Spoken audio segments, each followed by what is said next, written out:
Yeah, there it is. The before and the after. That's a tricky corner over there. I'm gonna have to do some custom cuts for that. But here it is in the beginning, just getting started. And I'm gonna work my way back to the garage door, half of the garage, and then I'm gonna move all this stuff over there. And start the other side. It's looking good. Pretty easy to snap down.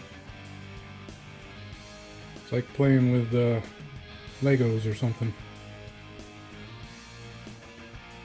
Should be good. Well, it's about an hour and a half later. Coming along.